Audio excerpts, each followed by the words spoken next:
Pues buenas tardes, bienvenidos al ciclo de conversatorio de las personas adultas mayores con contexto a la COVID-19. En esta ocasión tenemos el conversatorio número 2 con temas principales problemas de nutrición en las personas adultas mayores durante la pandemia por COVID-19. Esperemos que este tema sea realmente de interés para todos ustedes y lo aprovechen al máximo. De verdad que tenemos ponentes que han estado trabajando prácticamente toda su vida profesional en este ámbito de nutrición. Entonces esperemos realmente poder contar con todas sus participaciones. Vamos a empezar a nombrar a los ponentes. En el orden en que se vayan nombrando los ponentes, va a ser la manera en los que ellos van a empezar a hacer sus presentaciones. Por favor, tenemos a la maestra Leticia Arcelia Cervantes Turrubiates. Es maestra en Salud Pública por el Instituto Nacional de Ciencias Médicas y Nutrición, Salvador Subirán, licenciada en Nutrición. Es profesora de la licenciatura en Nutrición Humana de la Universidad Autónoma Metropolitana, Unidad Xochimilco. Sus líneas de investigación son personas adultas mayores, nutrición aplicada, educación nutricional y servicios de alimentos. Entre sus publicaciones destacan Percepciones del cuerpo y saberes alimentarios de un grupo escolar de la Ciudad de México y Estado en la nutrición de los adultos mayores en México. Serie de cuadernillos de salud pública propuestos para un plan de acción de envejecimiento y salud. Contamos también con la presencia de la doctora Irma Gabriela Anaya Saavedra. Es cirujana dentista por la Universidad Nacional Autónoma de México, especialista en patología y medicina bucal y doctora en ciencias biológicas por la Universidad Autónoma Metropolitana.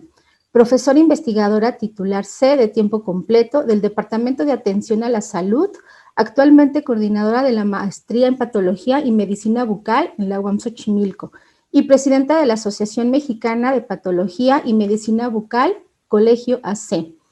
Es miembro del Sistema Nacional de Investigadores a nivel 2, autora de 41 artículos especializados de investigación en revistas indesas, en el JCR, autora de 5 capítulos de libro y 2 libros, autora y coautora de más de 160 trabajos en eventos científicos especializados, tanto nacionales como internacionales, y ponente nacional e internacional. Ha dirigido 31 tesis de licenciatura, 21 tesis de especialidad, 26 tesis de maestría y 4 tesis de doctorado. Es corresponsable de la Clínica de Patología y Medicina Bucal de la UAM Xochimilco, Clínica Especializada Condesa y Clínica Iztapalapa, del Instituto Nacional de Ciencias Médicas y Nutrición, Salvador Subirán, y del Centro de Referencia para Lesiones de la mucosa bucal de la UAM Xochimilco. Editora asociada de Oral Diseases Journal, forma parte del comité editor del British Medical Journal y del International Journal of Steve and Iris.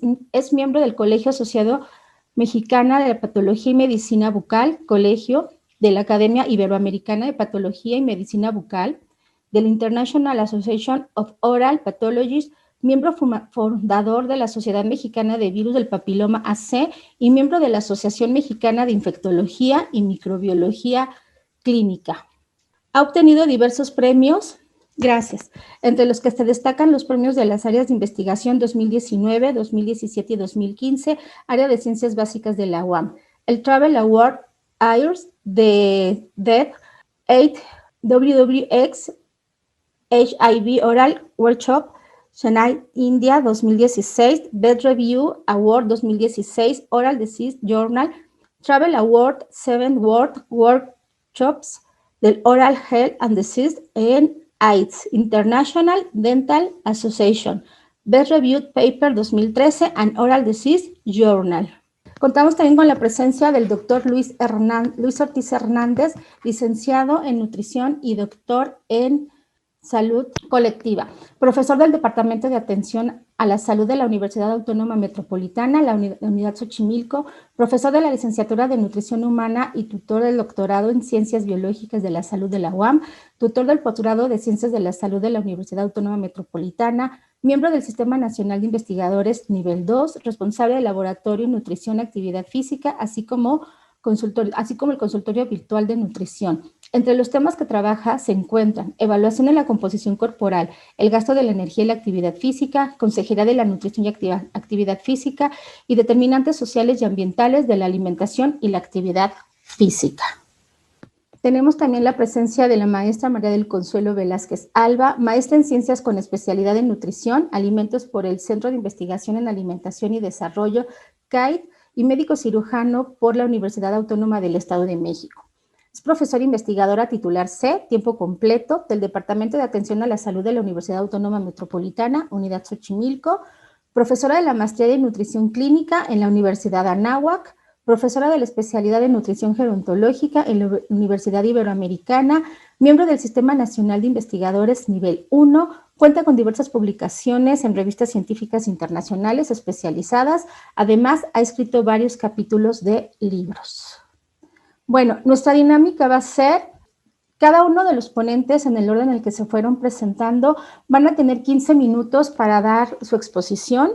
Después de ese tiempo vamos a tener un aproximado de 10 minutos, dependiendo de las preguntas que ustedes como audiencia tengan hacia ellos. Estas preguntas pues las van a poder contestar cualquiera de nuestros ponentes. Terminando esa ronda, va a haber 3 minutos de conclusión por cada uno de ellos. Es importante hacerles mención que va a haber un temporizador, un reloj temporizador, el cual les va a indicar 30 segundos antes de que terminen sus 15 minutos de exposición, que el tiempo se les está terminando.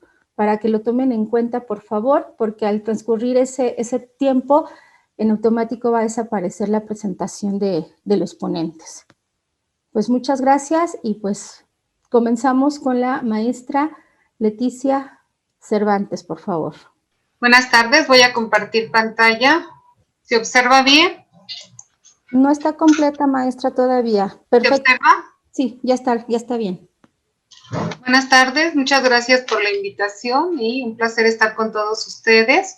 Bueno, dentro de todos estos aspectos que vamos a revisar este día, bueno, empezaré, creo que esta plática se va a complementar con los grandes invitados que me van a proseguir.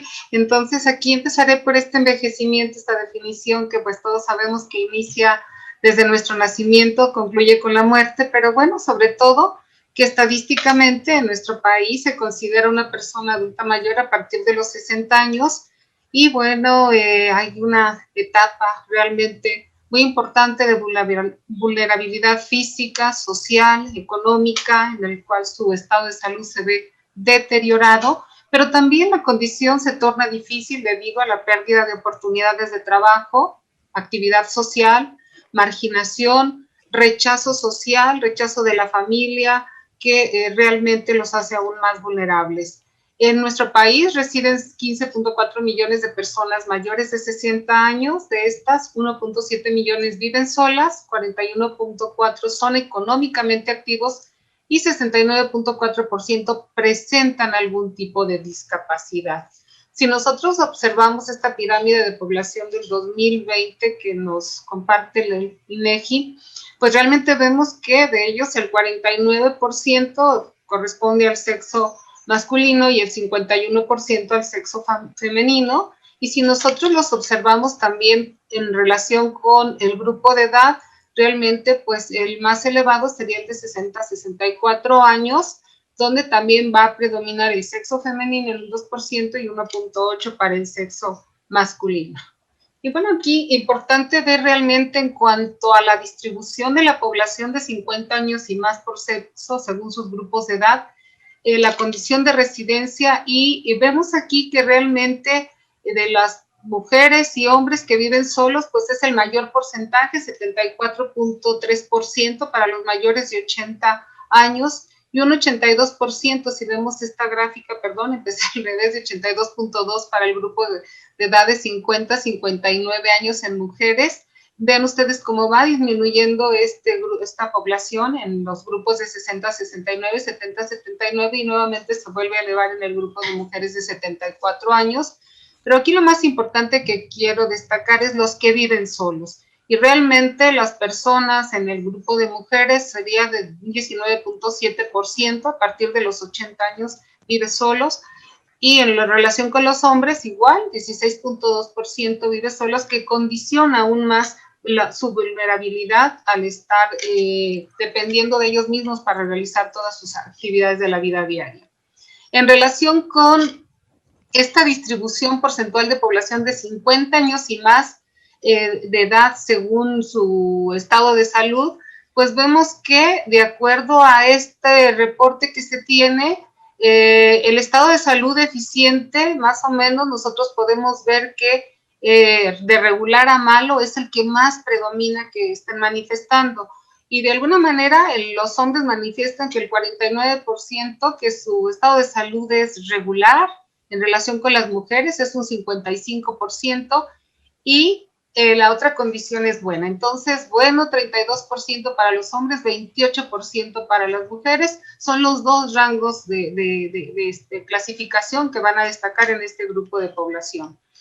Y en cuanto también a la dificultad para realizar actividades básicas de la vida diaria, nosotros observamos que, de acuerdo a los datos del 2018, 11.2% de la población de 50 años y más señala que pues tiene limitación para realizar alguna de estas actividades básicas de la vida diaria, y estas se van incrementando a partir de los 60 años y más, sobre todo lo que sería vestirse, caminar, acostarse, levantarse, ya empieza a haber una limitación a partir de los 60 años.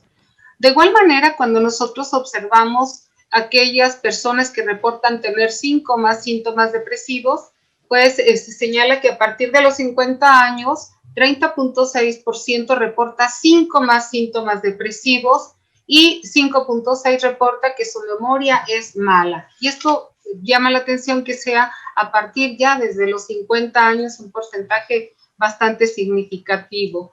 En cuanto al panorama epidemiológico, también se realizó en relación con estas principales causas de muerte por grupos de edad de enero a agosto del 2020. Hay una clasificación en la cual el INEGI maneja 5 rangos y dentro de estos rangos hay una subclasificación de 55 a 64 años y más de 65 años, tanto para hombres como para mujeres. Y en el grupo de edad de 55 a 64 años, para hombres, pues ya destaca el primer rango como COVID, para mujeres diabetes, mellitus. En el rango 2, diabetes y COVID para mujeres, se invierten aquí. Y en relación con 65 años y más, en el primer rango están las enfermedades del corazón, pero en el rango 2 ya empezamos a observar el COVID y diabetes también. Estos dos rangos, 2 y 3, se van a invertir también en este grupo de edad para hombres y mujeres. O sea, están presentes a partir de los 55 años. Y algo importante, bueno, es que cómo impactó el COVID en las personas adultas mayores. Bueno, sabemos que son más susceptibles a contraer enfermedades y presentar síntomas graves. En México, la falta de seguridad social, económica, laboral, las comorbilidades, así como las personas que tenían algunos otros factores de riesgo, pues presentaron mayor mortalidad. Y bueno, las Naciones Unidas señala también que el impacto de la pandemia en las personas mayores de 60 años ha tenido repercusiones en su salud, en sus derechos y en su bienestar general. Recordemos que, bueno, también la alimentación, hay un derecho a no tener una alimentación sana, saludable, y aquí los derechos universales, los derechos humanos para nuestro país, en el artículo 25 señala que toda la población tiene derecho a tener los mínimos de bienestar social, salud, alimentación, vivienda dignos, y esto sería un punto importante a rescatar en este grupo de edad. De igual manera, en estas personas adultas mayores, lo que nos mencionan, en las personas adultas mayores, se redujo significativamente los ingresos y el nivel de vida. Actualmente, menos del 20% de las personas mayores en edad de jubilación reciben una pensión. Y de igual manera, el informe técnico de la Secretaría de Salud, que reportó el 29 de septiembre del 2020, señaló como un promedio de edad a partir de los 63 años de mayor prevalencia de personas fallecidas en México. Pero algo importante es, si observamos nosotros estas gráficas, es que las personas de mayor edad no pertenecían a los grupos con mayor cantidad de contagios, como podemos observar en estas gráficas. El grupo de edad de mayor contagio se dio a partir de los 20 a 24 años, es donde nosotros observamos las barras más elevadas, sobre todo aquí en el de 25 a 29 años y de 60 a 64 años. Y en las personas mayores, afortunadamente, esto fue un poco menor en nuestro país, ¿sí? Y bueno, el impacto del COVID en las personas adultas mayores, vemos que, bueno, son más susceptibles al virus SARS-CoV-2, pero también un grupo más vulnerable y con riesgo de muerte, de acuerdo a la Organización Mundial de la Salud, por lo que ya había mencionado, como son estas presencia de enfermedades crónicas, discapacidad, fragilidad o vulnerabilidad y dependencia de cuidados. Y de alguna manera también, bueno, estos cambios que se van dando en la composición corporal, de los cuales creo que la doctora Gonzalo nos va a hablar más adelante, su sistema inmune comprometido y la evolución que se tiene más rápida que se tuvo más rápido a este padecimiento. Y bueno, algo de lo que sí quisiera destacar realmente es este déficit de seguridad alimentaria. Entendiendo como seguridad alimentaria al nivel del cada individuo tiene, hogar, nación, global, de conseguir cuando todas las personas en todo momento tienen acceso físico y económico a suficiente alimento, seguro, nutritivo, para satisfacer sus necesidades alimenticias, sus preferencias y sobre todo con el objeto de llevar una vida activa y sana.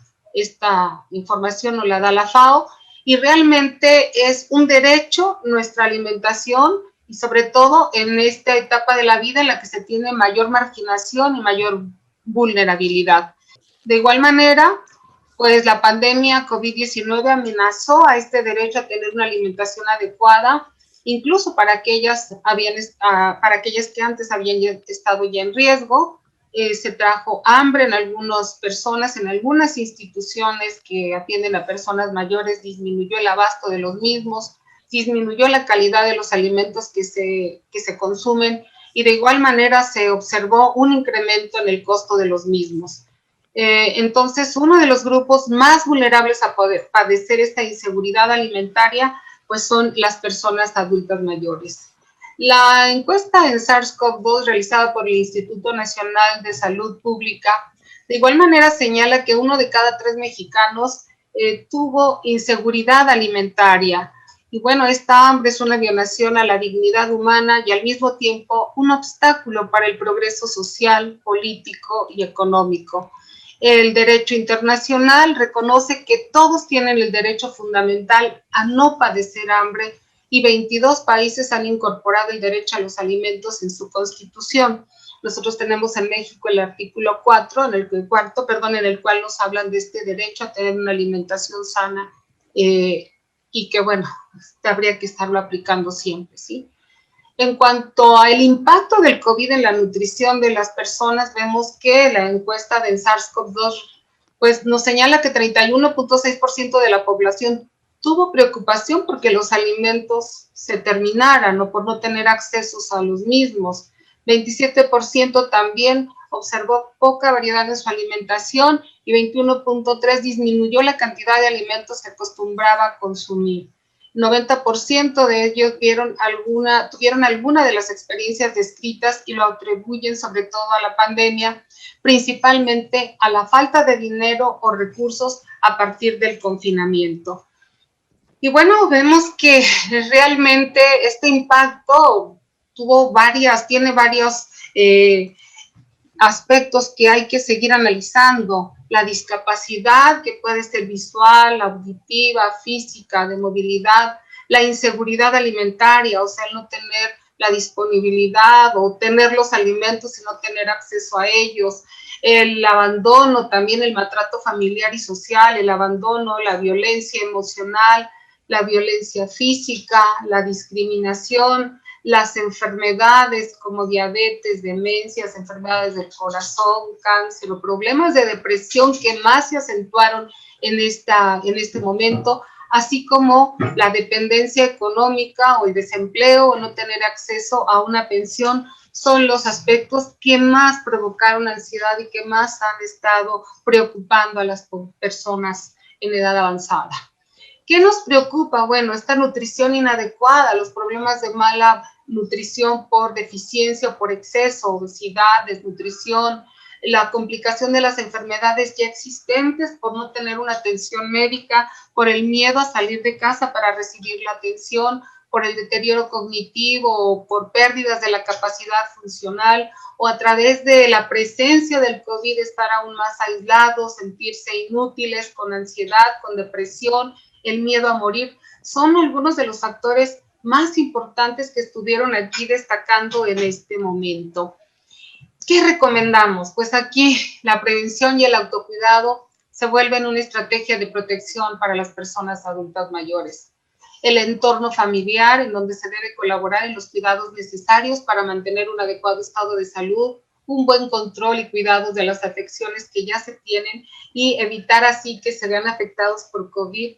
Seguir las recomendaciones generales para la población en cuanto a medidas sanitarias y protocolos en las residencias para adultos mayores, en la familia, o sea, la prevención aquí es básica, realizar compra de alimentos, tener estos alimentos y medicamentos en casa, así como agua, para poder evitar tener que hacer compras de pánico o no tener acceso a los mismos cuando estos se requieren.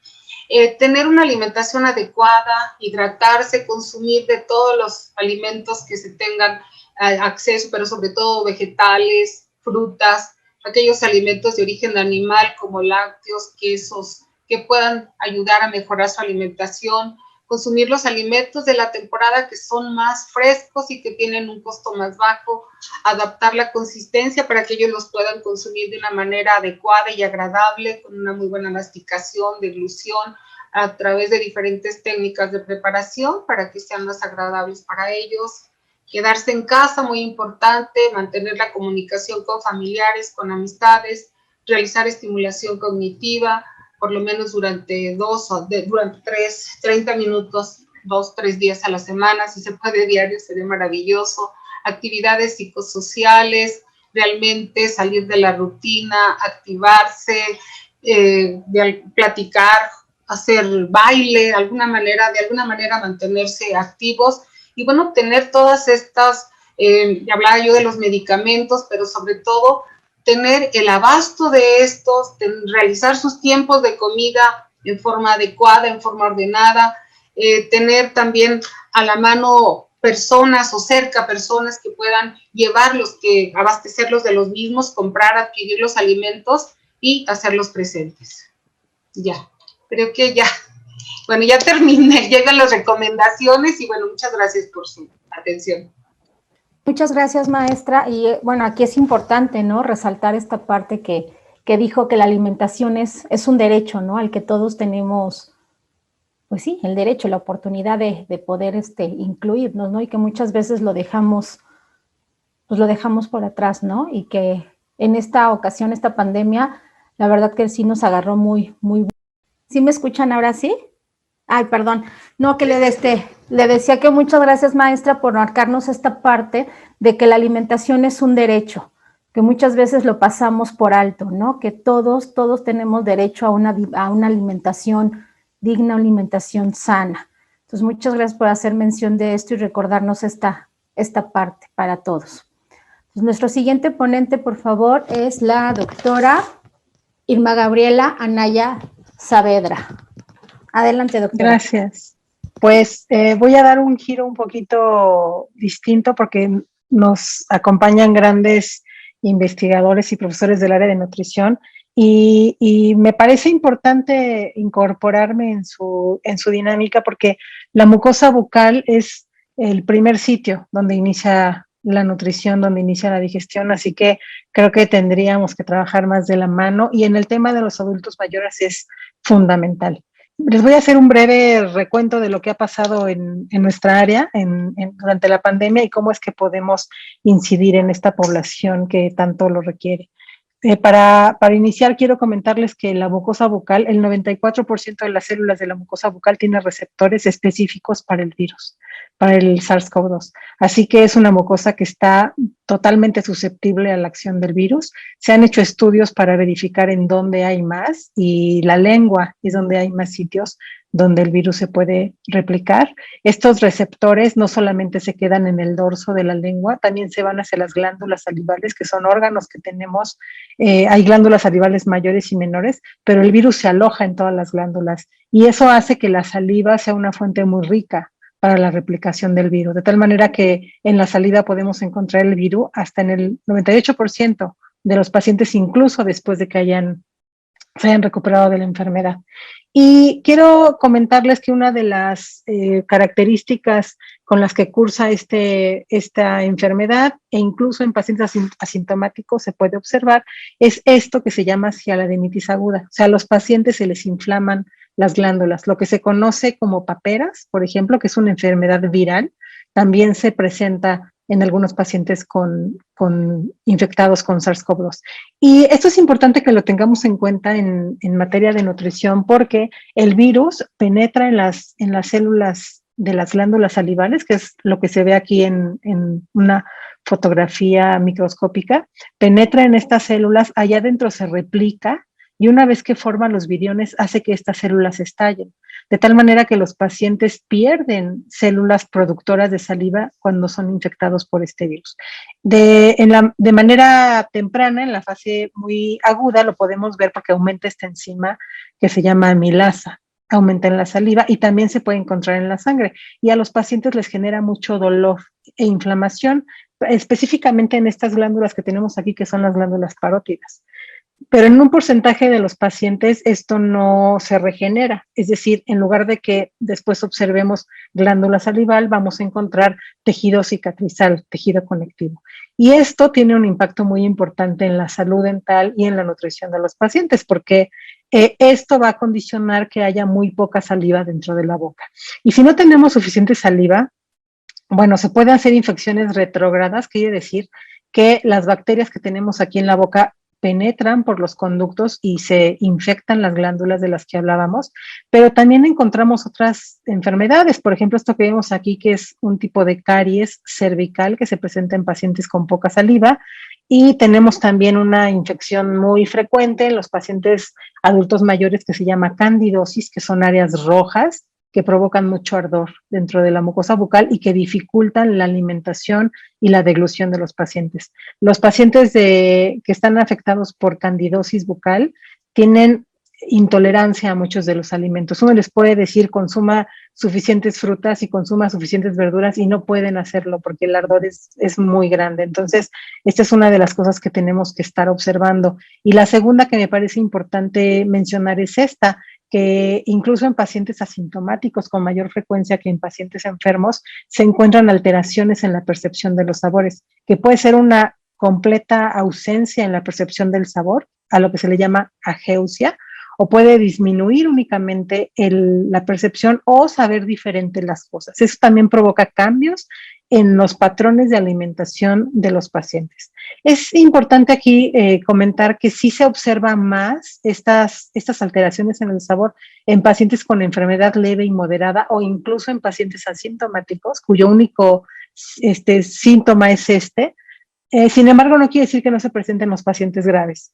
Es muy probable que el paciente grave esté más pendiente de otras alteraciones que le están sucediendo, de la dificultad para respirar, del dolor que puede provocar una enfermedad tan agresiva como esta, que del cambio en la percepción de los sabores. Y hay muchos estudios que han reportado qué es lo que se presenta en la boca de los pacientes que tienen COVID o de los pacientes infectados con SARS-CoV-2 asintomáticos. La mayor parte de ellos reportan situaciones que vemos en la población general. O sea, lo que estamos viendo aquí, por ejemplo, se llama lengua geográfica y lo vemos en todos los pacientes. Aquí vemos candidosis, que es de lo que hablábamos hace rato, enfermedad por herpes, infección por herpes que lo encontramos en pacientes inmunodeprimidos, en pacientes enfermos, y ustedes pueden ver aquí las edades de esos pacientes que además están internados porque desarrollaron una enfermedad grave, pues son personas de la tercera edad, o las simples úlceras recurrentes, que las conocemos bien como aftas, que se presentan también en la población general, o las traumáticas. Pero es importante saber que en tiempos de COVID, pues no todo es COVID, ¿no? Podemos encontrar lesiones que encontramos en la población general sin que eso signifique que tienen que ver con la enfermedad.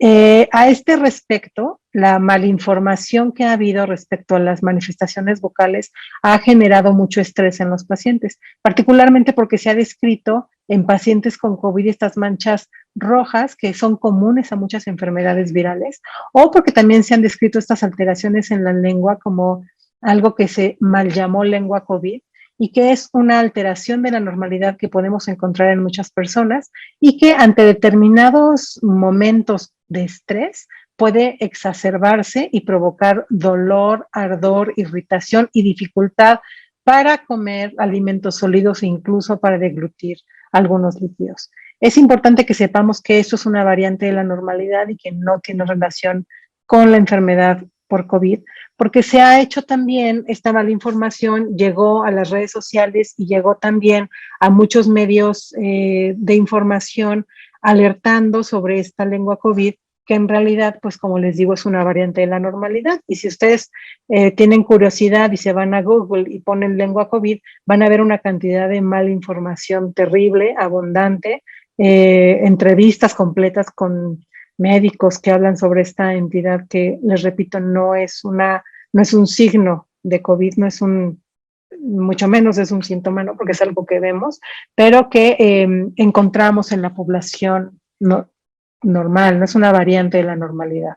Entonces, esta es una cuestión importante que tenemos que recordar, no hay lengua COVID, eso se llama lengua geográfica y lo podemos encontrar en toda la población, particularmente en los más jóvenes.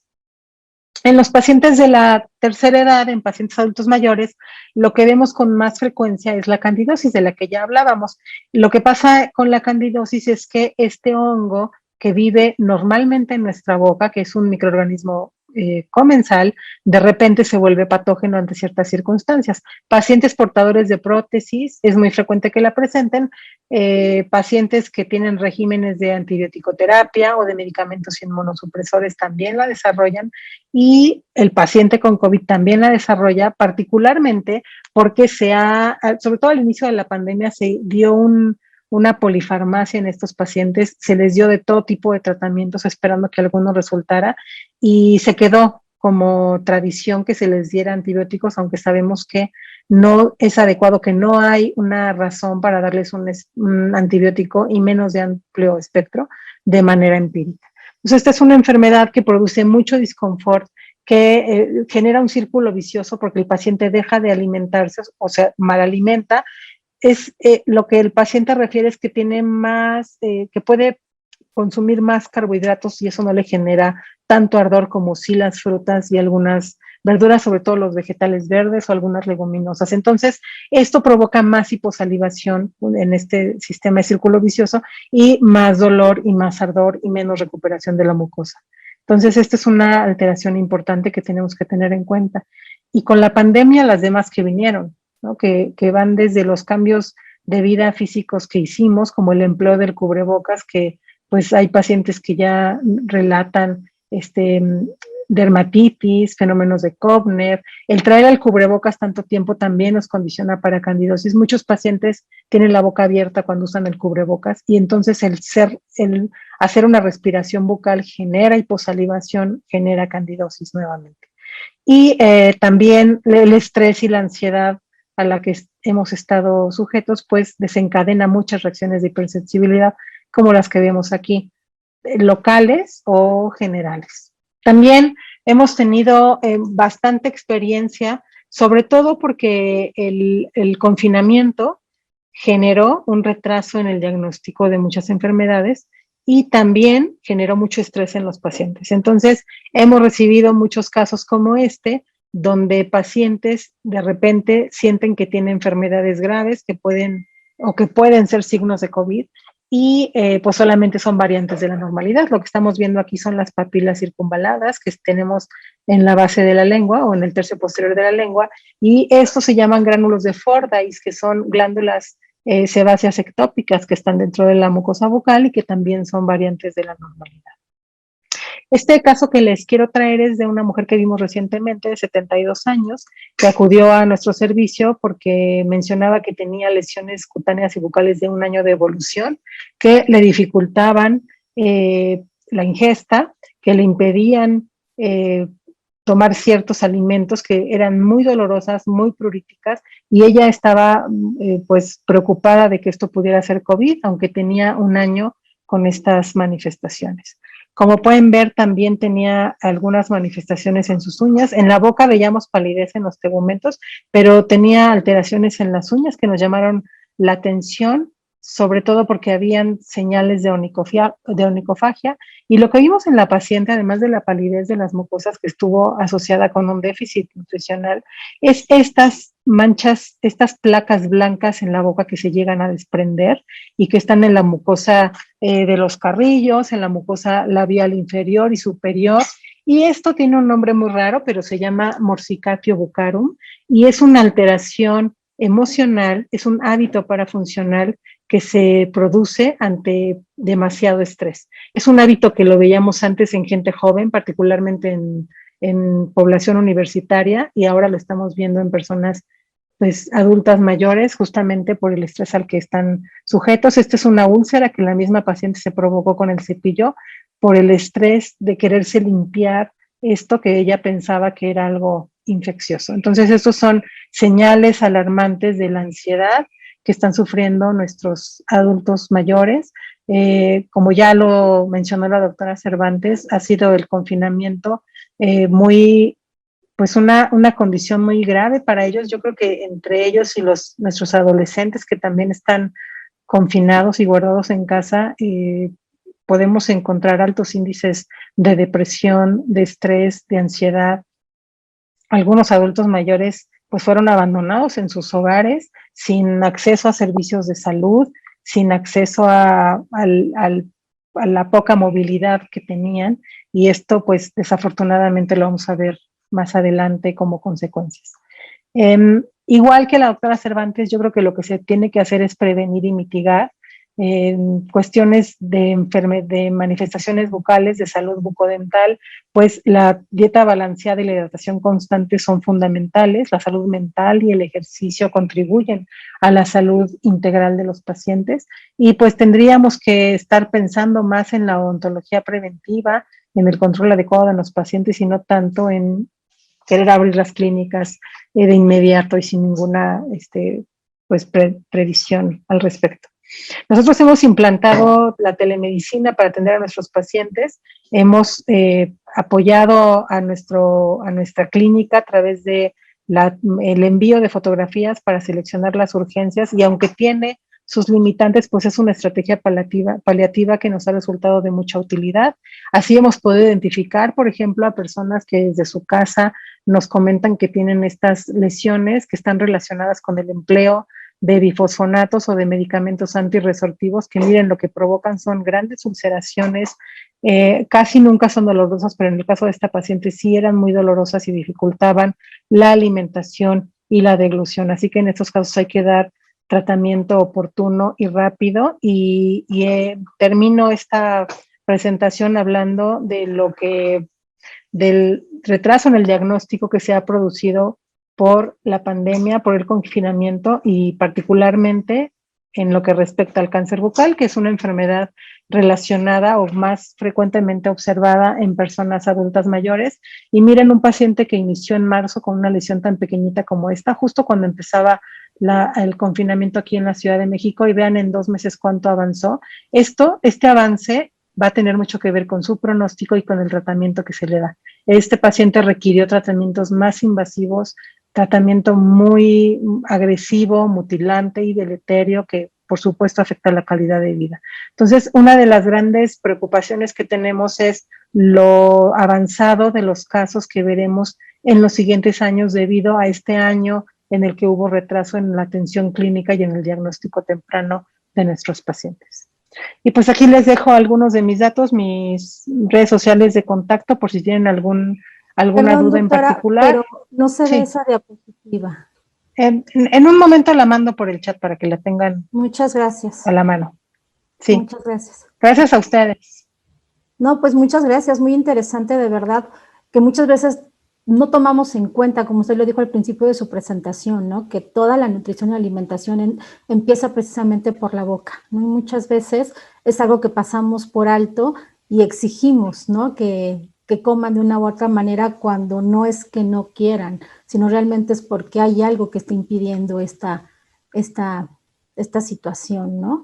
Y pues muy interesante, doctora. Muchísimas gracias por su participación. Continuamos con el doctor Luis Ortiz Hernández, por favor. Buenas tardes. Bueno, primero agradecer a los organizadores del conversatorio. Personalmente a mí siempre me entusiasma que haya este vínculo entre instituciones públicas.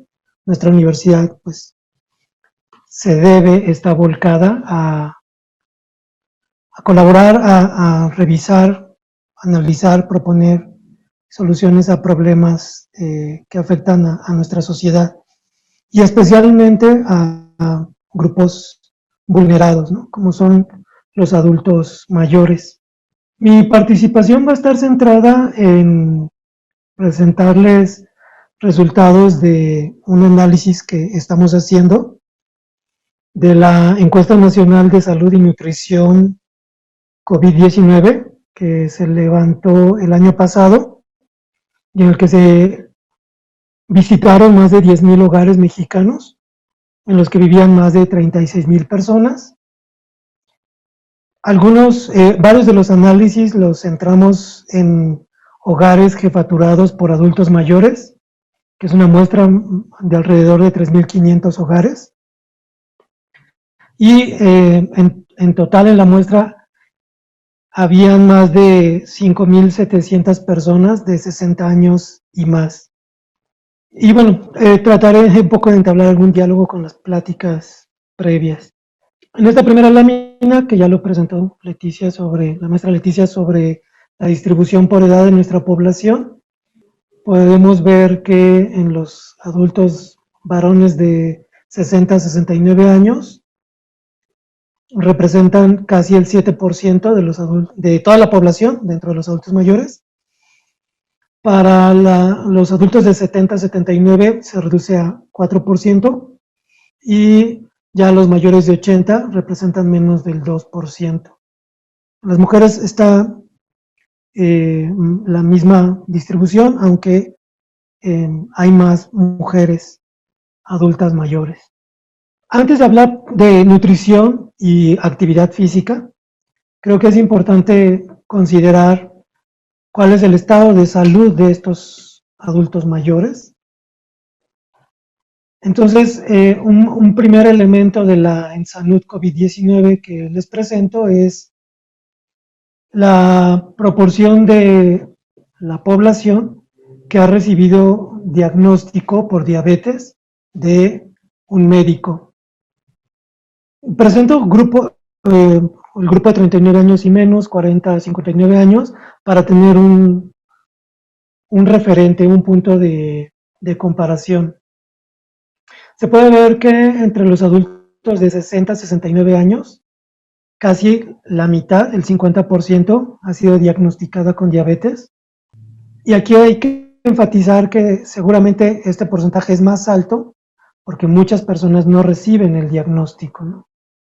Para el grupo de 70 a 79, el porcentaje baja, igual que el del 80 a 105, pero obviamente esto no significa que ellos se hayan curado o estén más saludables, sino lo más probable es que las personas que tenían esta enfermedad, desafortunadamente, ya fallecieron y por eso baja la proporción de personas con diabetes. Y esta es la estimación de hipertensión. De nuevo, es hipertensión diagnosticada. Seguramente estos porcentajes son más altos si las personas rutinariamente se evaluaran su presión arterial, se identificarían más casos.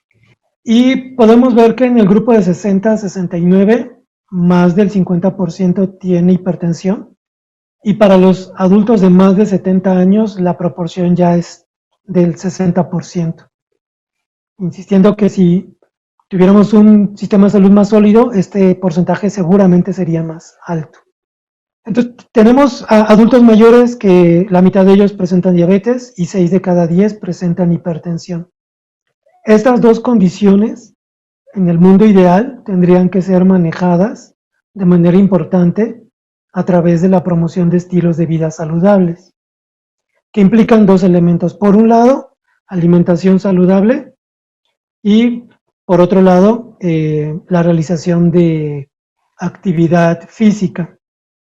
Sin embargo, en nuestro país vamos a ver que realmente no existen las condiciones para adoptar ese estilo de vida. Ya la maestra Leticia hizo énfasis en el problema de la inseguridad alimentaria, ya presentó inclusive el concepto. Yo sobre ese concepto profundizaría que la Organización Mundial para la Alimentación y la Agricultura tiene un modelo conceptual que identifica grados o severidad de esta inseguridad. Cuando en un hogar o un individuo no tiene certeza de que va a tener suficiente dinero para comprar alimentos, se considera que existe inseguridad leve, ¿no? Estos sentimientos, esta experiencia está asociada con sentimientos como ansiedad o preocupación por la incertidumbre que se tiene si en los días futuros se va a tener dinero para comprar alimentos. Existe inseguridad moderada cuando, además, las personas empiezan a reducir su consumo, dado que no tienen suficientes recursos. Y la inseguridad severa ocurre cuando las personas deben de omitir comidas completas o inclusive dejan de comer días, y eso obviamente está acompañado de la experiencia de hambre. En el caso de la inseguridad leve, omití un elemento. La inseguridad leve vamos a ver que es la más frecuente de los 3 niveles. Esta inseguridad leve, las personas tienen recursos pero son muy pocos, entonces tienen que optimizarlos. Y la estrategia que se utiliza es elegir alimentos económicos, como más adelante vamos a ver. A partir del Ensanud COVID-19 hicimos la estimación de los diferentes niveles de inseguridad alimentaria. La maestra Cervantes presentó las respuestas de algunas preguntas. Para medir la inseguridad alimentaria se necesita considerar al menos 8 preguntas similares a las que presentó. Se tiene que sumar el número de ítems que las familias responden y a partir de ahí se hace esta clasificación por grados. Para tener un punto de comparación, en análisis previos que hemos hecho en el laboratorio, la prevalencia de algún grado de inseguridad alimentaria en los hogares mexicanos casi siempre ha sido de el 50%. De todos los hogares presentan algún grado de inseguridad alimentaria. En los dos grupos de jefes de hogar menores de 60 años, se puede ver que el 60% experimentó algún grado de inseguridad, ¿no? Entonces, aquí se ve uno de los efectos de la epidemia y el confinamiento, ¿no? Más o menos han aumentado 10 puntos porcentuales la presencia de inseguridad alimentaria en los hogares de nuestro país. La franja verde es la inseguridad leve, era lo que yo les comentaba, que es la más predominante, pero la inseguridad severa tampoco es algo raro, ¿no? Al menos 10% de los hogares presentan esta experiencia de no tener comida y experimentar hambre. No es un número pequeño, desde el 10% de los hogares no tiene suficiente alimento, los adultos mayores se van sin cenar, los adultos mayores experimentan hambre. Cuando hice este análisis, yo esperaba lo que comentaba Leticia, que los hogares jefaturados por adultos mayores tuvieran mayor frecuencia de inseguridad alimentaria, pero se puede ver que no. Mientras que en los más hogares jefaturados por gente más joven, 60% tiene algún grado de inseguridad, para los dos grupos de adultos mayores esto es del 51-52%, ¿no? Insisto, yo también comparto la preocupación que tiene la maestra Leticia. Yo creería que el hecho de que no tengan un ingreso estable, que solo el 20% tengan jubilación, yo hubiera esperado tasas más altas de inseguridad, pero eso no lo dicen los datos. Y aquí en esta lámina ya se ve un efecto concreto de la epidemia, ¿no? Se preguntó si en el hogar se había reducido el gasto en alimentación. En los hogares jefaturados por adultos a secas, en la mitad de ellos se redujo el gasto destinado a alimentación. En el de 60 a 69 se presenta un dato similar, pero en los mayores la frecuencia de disminución del gasto en alimentación es más bajo. Una posible explicación es que los estudios de inseguridad alimentaria muestran que los hogares que tienen más dificultades económicas es donde hay niños, tanto por el número de miembros, donde hay niños, las familias son más grandes, y hay menor número de personas que trabajan. En el caso de los adultos mayores, pues probablemente dependen ese 20% de jubilación, pero probablemente el otro 60% tiene una red de apoyo de familiares, hijos, que evitaron que en los hogares jefaturados por adultos mayores hubiera esta reducción en el gasto de alimentos. Y bueno, también se sabe que conforme uno va creciendo, vas envejeciendo, vas acumulando cierto patrimonio y riqueza que también sirve como un amortiguador para estos momentos de crisis. Este análisis ya ahora solo me concentro en los hogares jefaturados por adultos mayores. Y estoy comparando un indicador de diversidad de la dieta en el que se mide el número de alimentos que se compran por grupo de alimentos y se compara de acuerdo al nivel de inseguridad alimentaria. Del lado izquierdo están los hogares con algún grado de inseguridad, del lado derecho, en la última barra, están los hogares con seguridad alimentaria, que sí tienen suficiente dinero para una dieta balanceada. En el caso de las frutas, se puede ver que se hace una escalera. Si vemos la escalera descendente, el grupo de inseguridad severa es el que menos frutas pudo comprar, y el grupo que pudo comprar más, pues es el de seguridad. Y por ejemplo, las frutas son uno de los alimentos que los nutriólogos recomendamos para el control metabólico de la diabetes y de la hipertensión arterial por su contenido de potasio en el caso de la presión arterial. Bueno, pues la gente con inseguridad no puede comprar suficientes frutas. Interesantemente, para productos de origen animal no se presenta una tendencia tan clara. Cuando vemos azúcares y grasas, la tendencia en alguna medida se revierte o es contraria. Quien compra menos azúcares y menos grasas son los hogares que sí tienen dinero.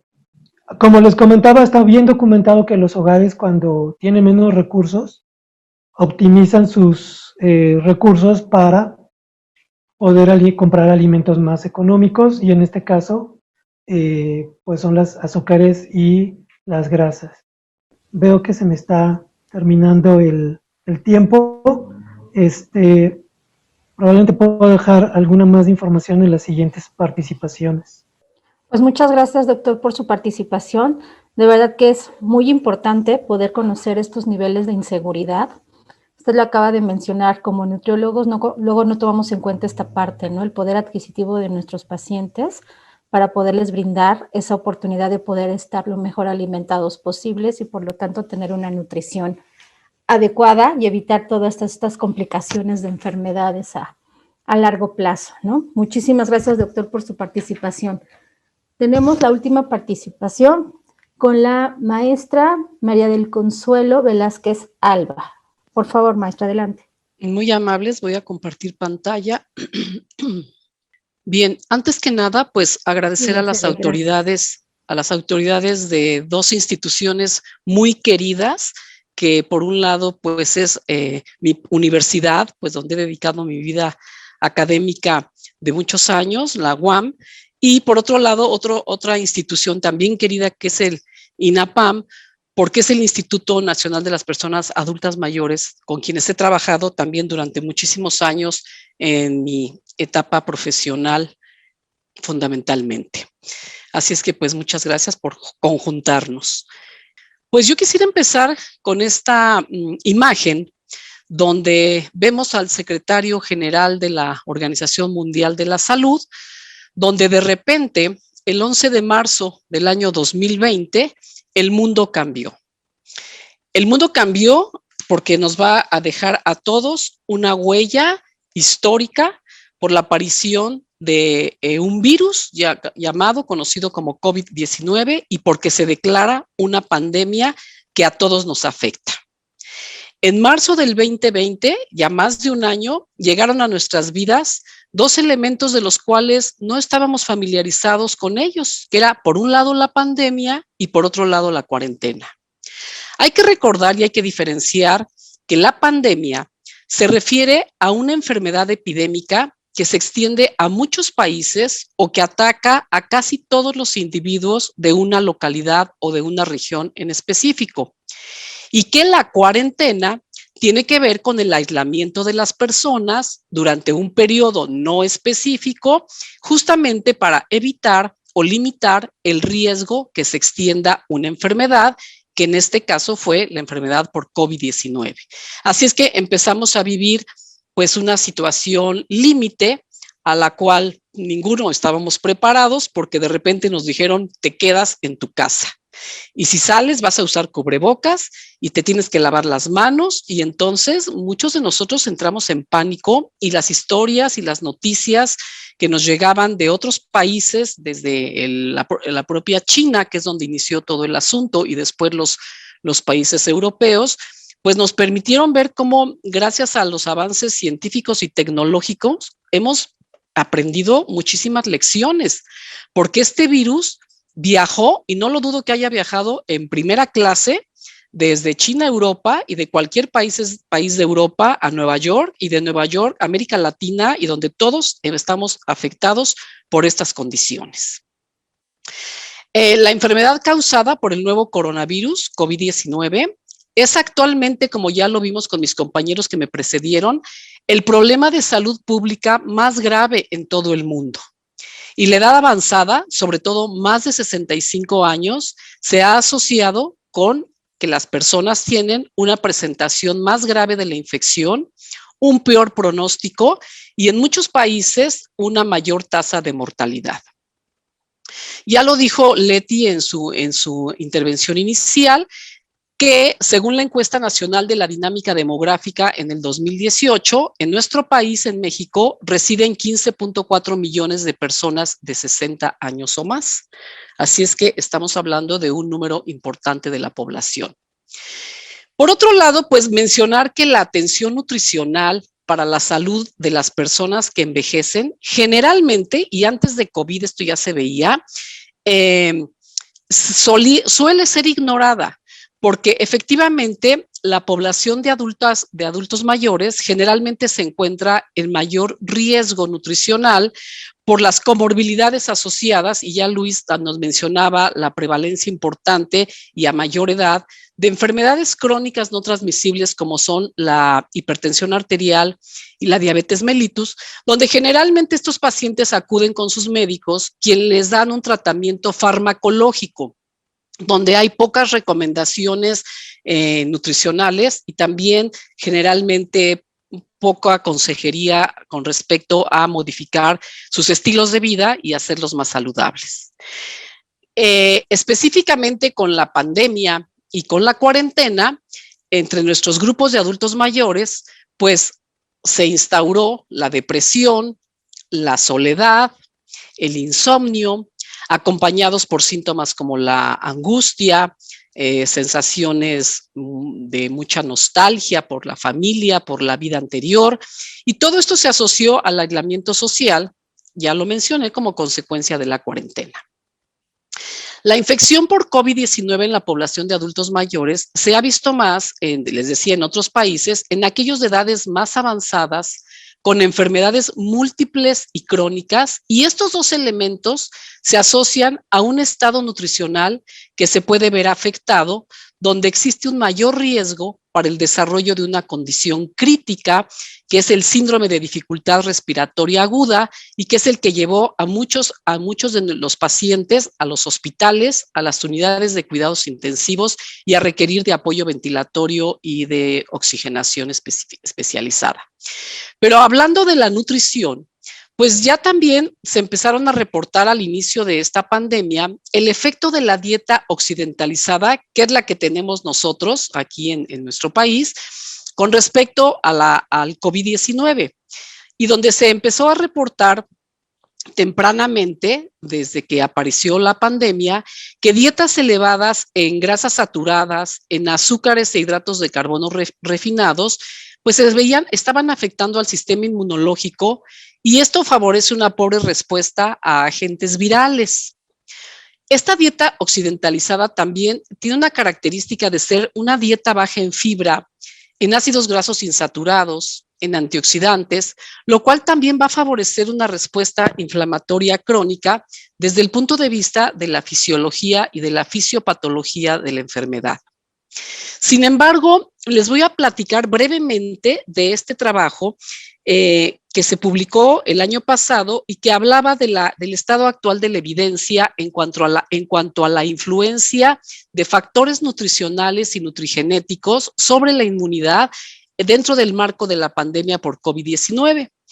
Estos autores tuvieron como objetivo identificar nutrientes que promovieran el funcionamiento del sistema inmune y analizar el estado de dichos nutrientes en países europeos y su relación con indicadores epidemiológicos de COVID-19.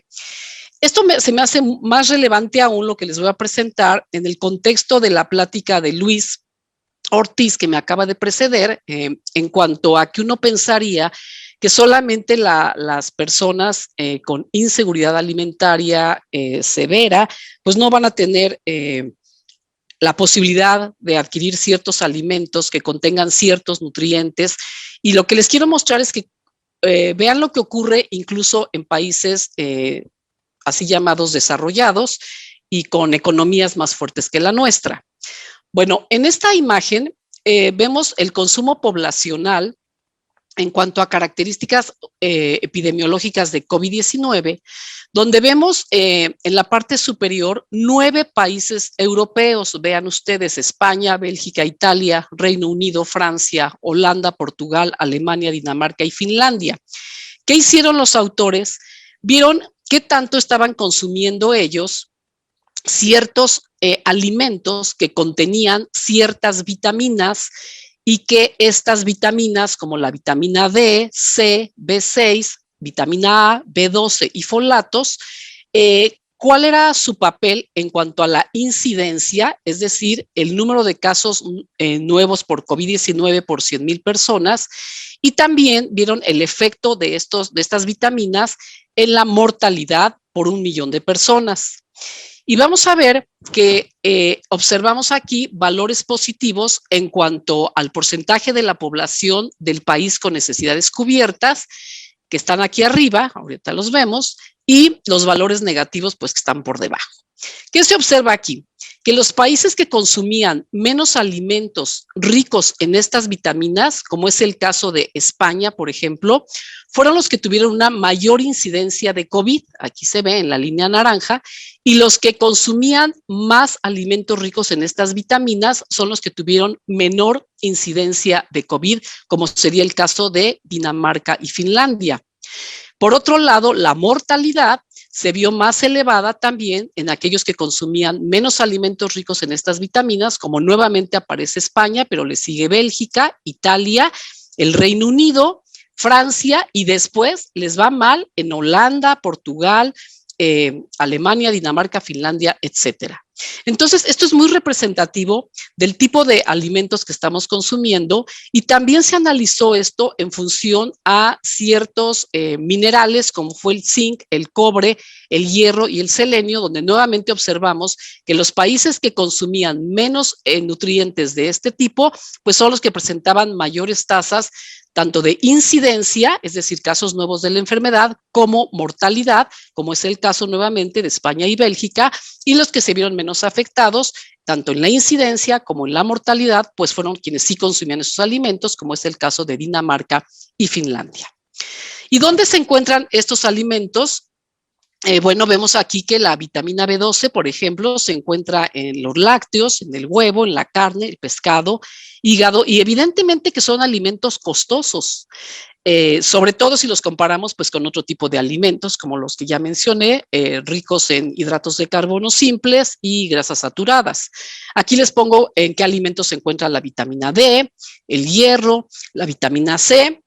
Y aquí pues yo englobaría varios de los aspectos que acaban de presentar mis compañeros en cuanto a, por ejemplo, la doctora Irma Gabriela en relación al aspecto de la importancia de la salud oral y de la cavidad bucal, cuando uno como experto en nutrición indica solamente los alimentos sin hacer una revisión integral del paciente o sin considerar incluso su estado socioeconómico. Entonces, ¿cuáles serían las recomendaciones dietéticas que deberíamos de hacer en pacientes con sintomatología leve de COVID-19 en domicilio? Porque no me voy a ir a los pacientes porque ya no sería motivo de otra charla, hablar de los pacientes hospitalizados o los pacientes graves de terapia intensiva, donde ya las recomendaciones son otras. Aquí yo me quedaría en que las recomendaciones sería que mantengan estos pacientes adultos mayores, primeramente una buena hidratación, que tomen al menos 5 raciones entre frutas y verduras al día. Hay que recordar que en México tenemos frutas y verduras estacionales, de acuerdo a la estación del año, siempre podemos adquirir alguna de ellas. A diferencia de alimentos de países europeos como los que les mostré, por ejemplo, que no tienen frutas y verduras frescas, sino que muchas de ellas, sobre todo las frutas, pues las tienen que comprar enlatadas o es decir, procesadas y a un costo mucho mayor. Nosotros todo el año tenemos frutas y verduras de acuerdo a la estación que pueden ser económicas justo respecto al tiempo en que se producen. Hay que elegir el consumo de productos integrales, consumir más leguminosas, productos lácteos evidentemente bajos en grasas, un consumo moderado de otros alimentos de origen animal, no necesariamente tenemos que comerlos todos, consumir también si podemos frutos secos, semillas, aceite de oliva, evitar alimentos precocinados y la comida rápida, es decir, la comida chatarra. Hay que acercarse, si se puede, a un especialista, que en este caso son los nutriólogos, no solamente para hacer la recomendación o orientar o educar al paciente en cuanto a sus hábitos de alimentación, sino también para evaluar su estado de nutrición. Muchos pacientes adultos mayores no saben si están bien nutridos, si se encuentran en riesgo de desnutrición o si están francamente desnutridos y cómo seleccionar sus alimentos, cuáles son las prescripciones dietéticas. Generalmente todos comemos no solamente por necesidad, porque si no, no podríamos vivir, sino también por el placer y el gusto de los alimentos. Y sí necesitamos conocer un poco más de lo que es la alimentación saludable, seleccionando los alimentos adecuados y para ello, pues los expertos en nutrición son los que mejor nos van a poder aconsejar y recomendar acerca de todo este tipo de situaciones. También, pues evidentemente hay que acudir al control médico si nuestros adultos mayores padecen, y ya vimos que sí padecen, además de hipertensión arterial y diabetes, muchos tienen obesidad o sobrepeso, algunos ya tienen complicaciones propias de la diabetes como es la insuficiencia renal, o algunos que han sido, por ejemplo, fumadores, pues están presentando enfermedad pulmonar obstructiva crónica que les favorece también un problema de una función ventilatoria adecuada. Entonces, si tenemos alguna de estas enfermedades, debemos recurrir a nuestro médico para tener el control de dichas enfermedades y, por favor, no creer en alimentos, nutrimentos, sustancias ni medicamentos milagro.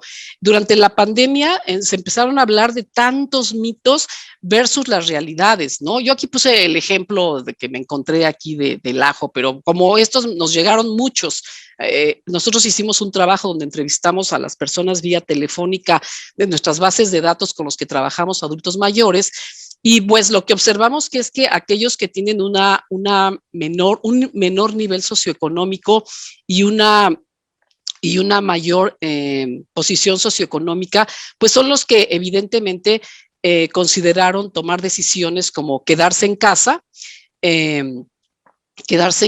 usar cubrebocas, lavarse las manos y estar mejor informados. Entonces, estos son elementos importantes que debemos de considerar. Y bueno, termina mi tiempo, así es que gracias por su atención y espero que entre todos podamos responder a sus dudas o comentarios o preguntas. Gracias nuevamente. Muchas gracias, maestra, por su participación y de verdad que es importante tomar en cuenta que tiene que ser una salud integral, no solamente como lo menciona médico, sino también médico nutriólogo, como lo mencionaron, activación física, apoyo psicológico, para poder tener una mejor calidad de vida. Muchísimas gracias. Y pues bueno, ahora vamos a pasar a la ronda de preguntas y respuestas, que realmente pues, tenemos poquitas preguntas. Doctora Gabriela Ayala, sí, ¿verdad? Anaya. Nos están pidiendo sus datos de contacto. Vi que ya mandó una imagen, pero creo que no se logra abrir. Y nos están pidiendo, ya. Revisé y sí se podía, pero si Sí. tienen problema, No, ahorita les ya, escribo. bueno, ya lo intenté yo y sí la pude abrir. Porque Bueno, digo, están repetidos en esta parte, ¿no? Pero sí, ya, la doctora ya nos hizo favor de mandar sus datos, ya los tienen ahí, efectivamente ya se pueden abrir. Muchas gracias, doctora. Tenemos una pregunta que nos hace Beatriz y nos pregunta, ¿qué dice? ¿Quién debe proporcionar la seguridad alimentaria y de cuidados a adultos mayores que viven solos o que por alguna causa no reciben alimentos y cuidados? No sé quién nos puede apoyar con esta pregunta. Gracias. Hay diferentes programas que ayudan a población adulta mayor. Está desde el DIF, Desarrollo Integral de la Familia, que tiene algunos desayunadores, comedores para población adulta mayor en zonas marginadas. Está también el apoyo económico que se da a las personas mayores. Desafortunadamente, muchas veces, aunque se les dé el apoyo económico, algunos viven solos y no pueden ir por este recurso. Y bueno, yo creo que aquí también es el apoyo que da la sociedad civil, algunas asociaciones civiles también. Y creo que aquí también nos damos cuenta que hace mucha falta la asistencia de otras instituciones para poderles apoyar. Vemos, bueno, INAPAM tiene casas para adultos mayores, o el DIF también tiene casas para adultos mayores, pero pues son asistidos por familiares, por vecinos. Cuando pueden salir, pueden acudir a estos comedores que hay, ¿no? Por asociaciones civiles, pero cuando no, los mismos vecinos se encargan de llevarles la comida a su hogar. Hubo un proyecto muy interesante que ya concluyó en el centro de la Ciudad de México, en la Plaza de Santo Domingo, donde tenían un comedor para adultos mayores, y ahí los vecinos eran los que se encargaban de ir todos los adultos mayores que podían desplazarse iban a desayunar a este centro y les llevaban, los que sí podían desplazarse, su desayuno a los que no podían salir de casa, y esta era una actividad muy interesante. También se les hacía una revisión odontológica, estudios de demencia, incluso iban podólogos. Es un proyecto muy, muy interesante que se organizó en la Ciudad de México. Desafortunadamente no ha continuado, pero es como de estos proyectos justo para imitarse, replicarse y poderse darles continuidad. No sé si mis compañeros tengan algún otro dato. Bueno. No, todavía está. Perdón. Sí, todavía se ven, maestra. Sí, perdón, es que no veo. No, sí, todavía se ve. Pues gracias, maestra, por esta información. Si nadie más tiene algo que decir, podemos pasar a la siguiente pregunta. No, a mí sí me gustaría agregar algo. Adelante. Se ha reportado que los gobiernos, con respecto a su Producto Interno Bruto, ¿qué tanto porcentaje destinan a programas de envejecimiento? Entonces, generalmente, pues los países más ricos o los países donde hay más adultos mayores, como es el caso de Japón, el caso de Francia, Reino Unido, Italia, dedican un buen porcentaje de su Producto Interno Bruto a programas para envejecimiento. Y y otros para específicamente envejecimiento saludable o envejecimiento funcional o activo, que son conceptos muy interesantes porque uno pensaría que el envejecimiento es sinónimo de enfermedad, de discapacidad, de deterioro. Y no, ahora conocemos que existen otros conceptos como es estos, el envejecimiento incluso los franceses le llaman exitoso. Y desafortunadamente en países como el nuestro, vemos que por parte de los gobiernos en general, no se ha dedicado un porcentaje del Producto Interno Bruto a programas de envejecimiento en general, envejecimiento per se o envejecimiento activo, funcional o saludable, y quienes tienen que obtener el presupuesto para las necesidades de salud e incluso nutricionales de esta población, pues son los propios adultos mayores o bien sus familiares, lo que se llama el gasto de bolsillo. Cuando un adulto mayor se enferma o si tuvo COVID y requirió ciertos medicamentos o requirió cierto apoyo de alimentación, requirió incluso oxígeno, pues lo tenían que gastar el dinero de su bolsillo o de sus familiares. Entonces yo creo que la pandemia a todos nos va a cambiar. Y sobre todo al personal que elaboramos con adultos mayores o que trabajamos incluso con adultos mayores de residencias geriátricas, que fueron los más afectados de diferentes tipos de asilos, porque no tenemos tampoco la cultura del cuidado del adulto mayor a estos niveles. Entonces hay mucho que hacer a este respecto, porque desafortunadamente los propios adultos mayores o sus familiares son los que sacan el gasto de su propio bolsillo para cubrir estas necesidades. Muchas gracias. ¿Alguien más o seguimos? ¿Podemos pasar a la siguiente pregunta? Beatriz nos pregunta que si las vitaminas, en caso de no consumir las vitaminas en alimentos, ¿sería bueno tomar cápsulas de vitaminas? Bueno, esa es una pregunta muy interesante, porque si vas a gastar en vitaminas, en un suplemento vitamínico, pues mejor gástalo en verduras o en frutas de la estación del año, que no son caras.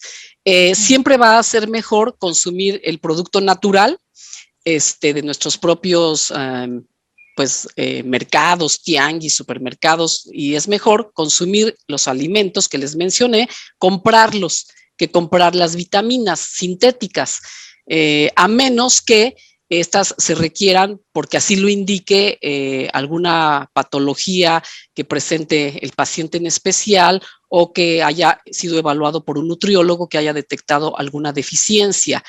Por ejemplo, una de las más comunes y de las que todavía se habla mucho con respecto a COVID, pues es la vitamina C. Ya la doctora Gaby nos mencionaba todas las lesiones que se pueden o alteraciones que se pueden presentar en la cavidad oral dentro de la patología bucal y que quizás los pacientes no van a tolerar comerse una guayaba, que no es cara, ¿verdad? Pero que entonces necesita vitamina C y en ese caso, pues yo sí le mandaría el suplemento de vitamina C en capsulita. Pero aquí habría que, no podríamos generalizar, sino tendríamos que individualizar. Mi recomendación es que sea a través de los alimentos en su forma natural, a menos que se tenga un déficit específico. La otra vitamina de la cual se habla mucho ahora es la vitamina D, D de dedo, porque luego me la confunden con la B. La D de dedo, esta vitamina se debe de consumir ante situaciones específicas. Por ejemplo, si el paciente tiene osteopenia, osteoporosis, se ha hablado mucho que tiene cierta actividad también en la función inmunológica, pero antes de suplementarse hay que medirse en plasma los niveles para saber si un paciente tiene insuficiencia o tiene deficiencia de esta vitamina y no por uno, es que existe como como un clamor popular donde hay que tomar vitaminas y minerales y hay que comprarlos en la farmacia. No, hay que adquirirlos de los alimentos. y los vamos a adquirir de la farmacia cuando estén indicados por un profesionista. Llámese un experto en salud bucal, ya que está la doctora Anaya, un nutriólogo, un médico que sepa que el paciente así lo requiere. No nos podemos autoprescribir. Ya de por sí el adulto mayor tiene polifarmacia, toma muchísimos medicamentos, muchos de ellos no recomendados por sus médicos. El adulto mayor tiene que autoprescribirse medicamentos y súmale ahora las polivitaminas, los minerales en cápsulas y están gastando cuando lo pueden usar a través de la alimentación cotidiana. Creo que también ya, Muchas bueno, gracias, además de todo lo que mencionó la doctora Consuelo Velázquez, muy importante es que no solamente es el que te aporten las frutas o los vegetales, vitaminas y minerales, y también te están aportando fibra y también te están dando el placer de masticar los alimentos, de saborear y que respeten sus tiempos de comida y los horarios, hidratarse sobre todo. Y si no les gusta el agua, pues de preferencia agua simple, si no les gusta, pues gelatinas y todo, de alguna manera estar buscando la manera de estar dando alimentos que sean saludables, que sean apetecibles, que les provoquen un placer a la hora de comerlos, pero también la textura, como lo mencionaba en alguna de las diapositivas, que sea suave, que no les cause ningún malestar. Y bueno, lo que dijo también la doctora Gabriela, excelente, o sea, al hablar de estos aspectos tan importantes de la higiene bucal, del cuidado de todo lo que es la cavidad oral tan importante, que se descuida mucho, sobre todo en las etapas ya de edad avanzada. Creo que mucho aquí los alimentos frescos, naturales, serían los más económicos, los más saludables, pero sí asegurar que los consuman y que tengan la disponibilidad de ellos. En caso de no tenerlos al alcance, como sería lo más recomendable, pues será necesario sí recurrir a algún suplemento. Muchas gracias. Yo creo que con estas respuestas también quedan contestadas las preguntas de Alejandra Hernández, que dicen, ¿los pacientes diabéticos se pueden dar vitaminas y qué tipo? Igual ya lo mencionó la doctora Velázquez, que igual primero hay que consultar al médico para ver si realmente requiere una suplementación, no puede ser por medio de la dieta. María del Pilar también sí, pregunta. Y perdón, sí, Gloria, adelante, nada más agregar que no podemos hablar del paciente diabético así en general. ¿Quién es el paciente diabético? Tenemos que saber muchas características de la diabetes, el tiempo de evolución de la diabetes, si esta ha sido controlada, si el paciente toma hipoglucemiantes orales, si ya requiere de insulina, si es disciplinado con su alimentación y con sus medicamentos, si ya presenta incluso neuropatía, algunas complicaciones propias de la diabetes, como es la neuropatía diabética, que nos refieren que tienen calambres. Quizás eso nos está indicando una deficiencia de vitaminas del complejo B, pero no podemos autoprescribirnos. Ojo, yo les recomiendo que no se autoprescriban.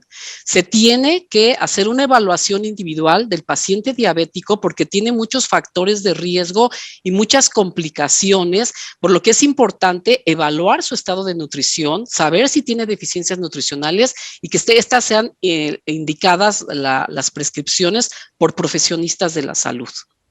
Perdón que te haya interrumpido, No, Gloria, no, al contrario. Me pareció pertinente hacer la aclaración. No, y muy importante. Muchísimas gracias por la aportación, doctora. ¿Podría hacer un comercial? Adelante. Con esta idea de no se pueden hacer recomendaciones generales, sino siempre se tiene que hacer primero una evaluación y a partir de ello identificar si se requiere o no suplementación. Aprovecharía el espacio para comentar que en el laboratorio desde hace un año iniciamos con el consultorio virtual de nutrición, en el cual a través de videollamadas hemos otorgado consultas sobre alimentación y un elemento que creo que tendría que tener más espacio, actividad física. Este consultorio es atendido por pasantes de nuestra licenciatura en nutrición humana. Si hay personas que están interesadas en recibir orientación, evaluación individual, podrían escribir al correo tunutrióloga@correo.soc.uam.mx. Ahorita nosotros vamos a salir en un mes de vacaciones, pero regresando vamos a reiniciar con con estas consultas, ¿no? Entonces, si alguien está interesado en recibir esta evaluación y orientación, agradeceríamos que escriban al correo. Doctor, y si nos lo puede poner por favor por el chat del Claro. correo para que quede la información completa. Muchas gracias. Retomando la pregunta que decían de las vitaminas, tenemos una pregunta que nos hace María del Pilar. Dice, ¿qué tan cierto es que la ingesta diaria de vitamina D apoya a disminuir el riesgo de contagiarme de COVID-19? No, es una aseveración muy generalizada. Entonces, la alimentación debe de ser, existen lo que se conocen las leyes de la alimentación, ¿no? Que esta debe de ser completa, variada, equilibrada, adecuada, inocua, es decir, que no haga daño. Y aquí se requiere de mantener, pues esto, un equilibrio entre todos los macronutrientes y micronutrientes. Los macronutrientes o nutrimentos son los que provienen de las proteínas, de las grasas y de los hidratos de carbono. Y los micronutrimentos son aquellos que están dentro del ramo de las vitaminas, que son liposolubles e hidrosolubles, y de los minerales u oligoelementos.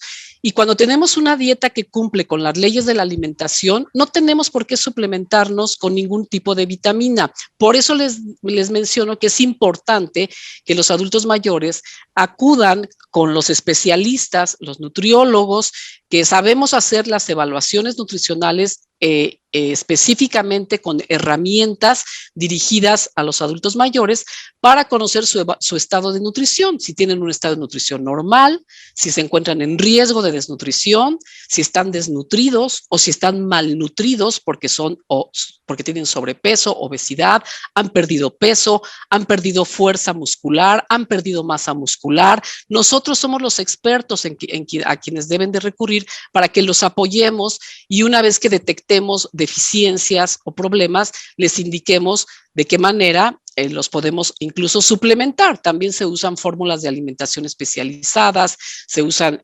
suplementos nutricionales orales, pero ustedes no se los pueden prescribir porque para eso estamos nosotros, los expertos en nutrición clínica de adultos mayores, para hacerles las recomendaciones específicas. Y no podemos generalizar definitivamente. Muchas gracias. Tenemos una pregunta para la doctora Gabriela y dice Diana García, ¿una persona adulta mayor debería asistir al dentista con la misma frecuencia con la que asiste una persona promedio, me imagino que edad promedio? ¿Qué recomienda, doctora Gabriela? Sí, bueno, pues nuevamente, para no caer en el terreno de la generalización, tendríamos que particularizar. En general se recomienda que las visitas que los exámenes bucales se realicen una vez al año, por lo menos. Hay población que tiene mayor riesgo a padecer ciertas enfermedades y cuyos exámenes bucales tienen que ser más periódicos, no importa la edad. Un paciente con VIH, los pacientes que tienen enfermedades autoinmunes o que están con medicamentos que los inmunosuprimen, como pacientes con artritis reumatoide o cualquier enfermedad de este tipo, o ciertas personas que tienen mayor riesgo a desarrollar cáncer bucal, porque existen lesiones en la boca que son premalignas, que no es cáncer, pero que tienen un potencial para transformarse muy alto. Estas personas tienen que estar acudiendo a revisiones muy frecuentes, 4 meses, 5 meses, pero no hay un número exacto, o sea, es muy particular en el caso de cada individuo, así que no es que tengan que ir con la misma regularidad. En general, se basa más en las características propias de cada paciente. Lo que sí es que con la edad, pues viene un deterioro, vienen cambios en la mucosa, se adelgaza, se vuelve menos permeable, entonces hay más necesidades de atención. Hay que quitarnos de la cabeza esta tradición que tenemos de que pensamos en una persona adulta mayor y lo vemos edéntulo, ¿no? O lo vemos sin dientes y pensamos que inmediatamente tiene que tener prótesis y no es así. O sea, tenemos toda la capacidad para tener adultos mayores con todas sus piezas dentarias. De eso se trata la prevención. Hacia eso va encaminada la odontología. Y pues aquí los especialistas en nutrición saben muy bien, no me van a dejar mentir, que el tener una buena masticación, el tener dientes en buen estado, facilita los fenómenos de digestión desde la boca. Paciente con prótesis y prótesis mal ajustadas o que no estén correctamente confeccionadas, pues aunque tenga a la mano todos los nutrimentos, no va a poder hacer un buen uso de ellos. Muchas gracias, doctora.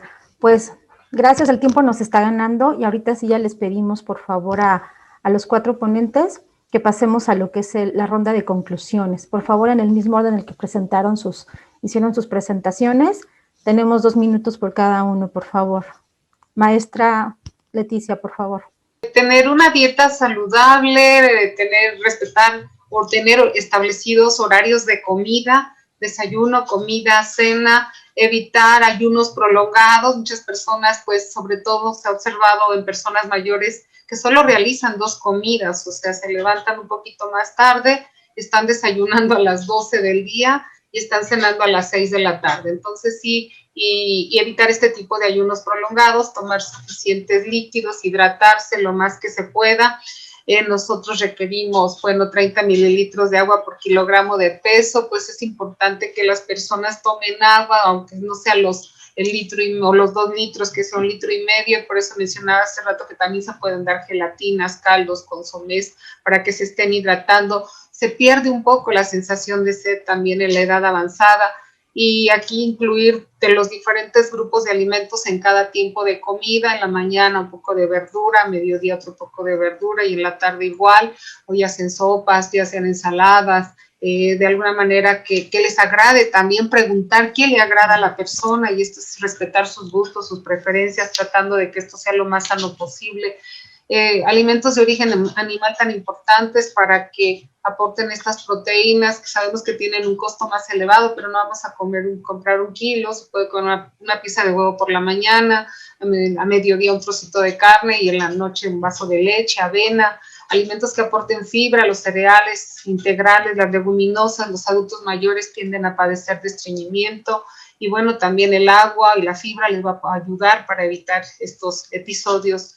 Y algo muy importante sería que también se incluyan frutas, no en grandes cantidades, la fruta fresca, picada, con yogur, o la fruta sola, o en agua o en licuados incluso también con leche.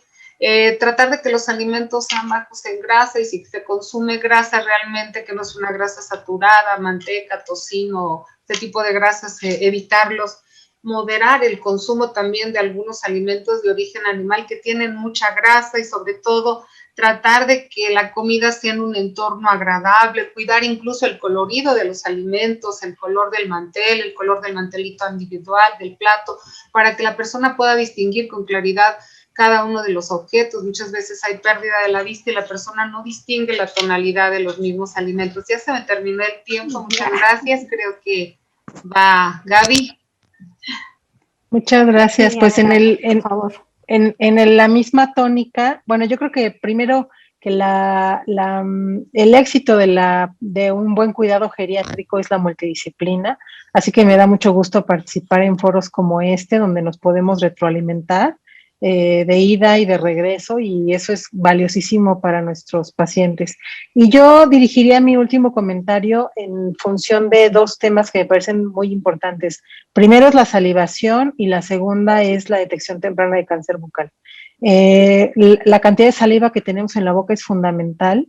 Se pierde con la edad, así que yo diría, busquemos los métodos para identificar si nuestros pacientes tienen hiposalivación. Si tienen una salivación adecuada, también parte fundamental para una buena digestión desde el inicio. Hay muchos métodos para validar si el paciente tiene suficiente saliva, y son muy sencillos de realizar en casa o en el consultorio se pueden hacer. No es privativo del estomatólogo o del patólogo bucal, y también el diagnóstico temprano del cáncer bucal tampoco es privativo ni del estomatólogo ni del médico. O sea, ¿cuántas veces no hemos ido al médico y nos revisan solo la garganta? y la mayor incidencia de cáncer está en la lengua, en los bordes de los lados de la lengua. El examen bucal tendría que generalizarse como un autoexamen que pudiéramos hacer todos, que nutricionistas, médicos, enfermeras, los propios cuidadores pudieran hacer los exámenes e identificar esas lesiones que si las podemos ver tempranamente, vamos a evitar costos emocionales, psicológicos, económicos bien importantes en nuestros pacientes. O sea, si a un paciente le da un cáncer en el vaso, en la vesícula, hay tratamientos y puede seguir la vida, pero si te da un cáncer en la lengua y te tienen que quitar la lengua, esa sí es una desgracia espantosa. O sea, no poder comer, no poder hablar y todo el contexto emocional, familiar que viene es terrible. Entonces, diría, acerquémonos más para podernos comunicar en este sentido y darles mejores alternativas a nuestros pacientes. Y muchas gracias por la invitación, muy contenta de estar con ustedes y de compartir con estos grandes panelistas. Muchas gracias, doctora. Doctor Ortiz, por favor. Un primer mensaje sería que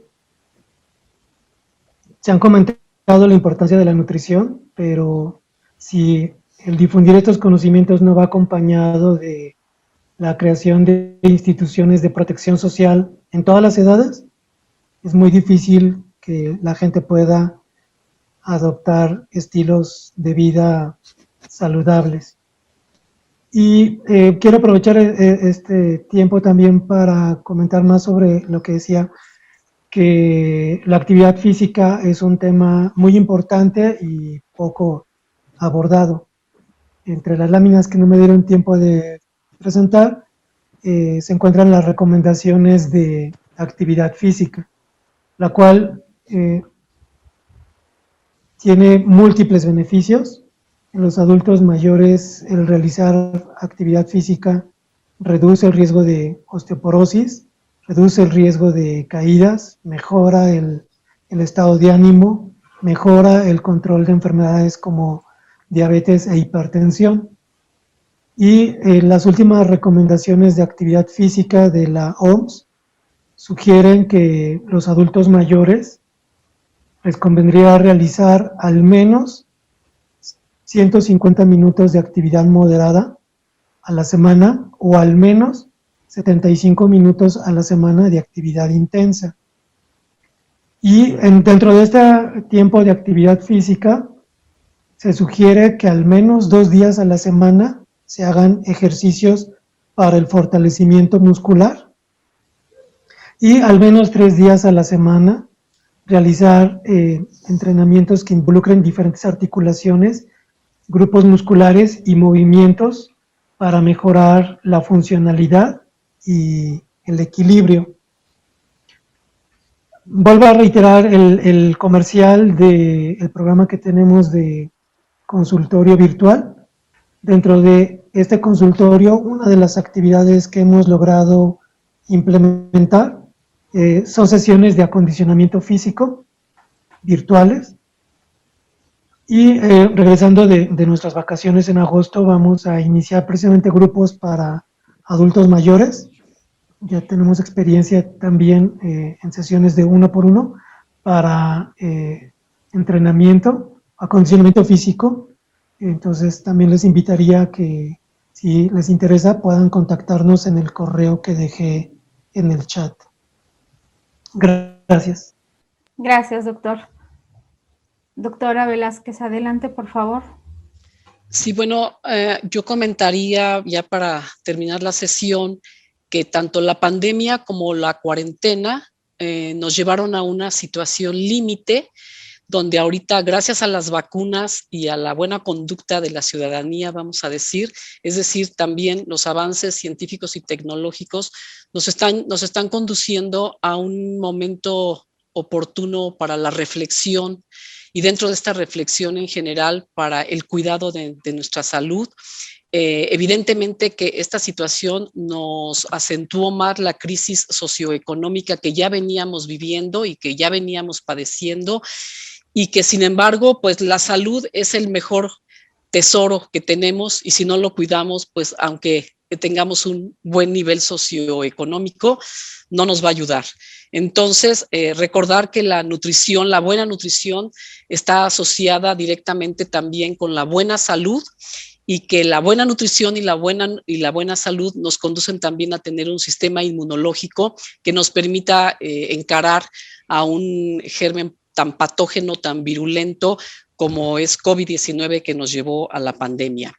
A mí me gustaría mencionarles que México es un país que en poco tiempo formará parte de los países envejecidos en el mundo y también en América Latina, y que justamente en el año 2020, por los organismos internacionales como la Organización Mundial para la Salud, se declaró la década del envejecimiento saludable. Fíjense qué curioso, ¿no?